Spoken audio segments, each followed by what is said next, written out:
ഗാന്ധിജി വന്നതൊക്കെ ഞങ്ങൾ ആദ്യം വന്നിരുന്നില്ലേ, ആ റൂമിലാണ് ഗാന്ധിജി വന്നത്. അവിടെയാണ് നമ്മൾ ഇരുന്നത്. ഗാന്ധിജി ആ സെയിം കാർപ്പറ്റിലായിരുന്നു. അദ്ദേഹം ചെയറിലല്ല, കാർപ്പറ്റിലായിരുന്നു. 1.5 മണിക്കൂർ 2 മണിക്കൂർ സംസാരിച്ചു. ഇത്ര നാൾക്ക് നിൽക്കുമല്ലേ കാർപ്പറ്റൊക്കെ? അദ്ദേഹം ഇരുന്നുകൊണ്ടായിരിക്കും. അതൊക്കെ കൊള്ളാം. ഓക്കെ, ഇപ്പം നമ്മൾ ഈ രാജകുടുംബം എന്നൊക്കെ പറയുമ്പോൾ തന്നെ അവർക്ക് കലാപരമായിട്ടുള്ള പല വാസനകളും ഉണ്ടാവും എന്ന് പറയാം. ആദിത്യവർമ്മയെ സംബന്ധിച്ച് തമ്പുരാനുള്ള കലാവാസന. എനിക്ക് ചേട്ടൻ ഈസ് എ ക്ലാസിക്കൽ സിംഗറാണ്, മ്യൂസീഷ്യനാണ് എന്നുള്ളത്. പ്രിൻസ് രാമവർമ്മ.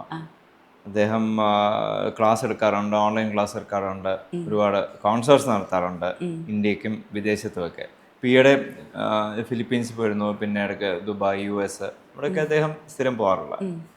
എനിക്കങ്ങനെ തമ്പുരാനെ സംബന്ധിച്ച് നമുക്കൊക്കെ രാജകുടുംബത്തിലുള്ള എല്ലാവരും പാട്ട് പാടുമെന്നാ. പാട്ട് അങ്ങനെ ഞാൻ കലയിലോട്ടില്ല. വീണ പഠിച്ചിട്ടുണ്ട് ഒരു 5 വർഷം. 5 വർഷം. പിന്നെ ഇപ്പോഴും കുറച്ച് പുല്ലാങ്കുഴൽ വായിക്കാൻ ശ്രമിക്കുന്നു, പഠിച്ചുകൊണ്ടിരിക്കുന്നു. ഓക്കെ, വായ്പാട്ടില്ല. ഓക്കെ, എന്തായാലും സംഗീതത്തിന്റെ ഒരു ഭാഗം നമ്മുടെ കൂടെ ഉണ്ടല്ലോ, അതെ, അത് തന്നെ വലിയ കാര്യം.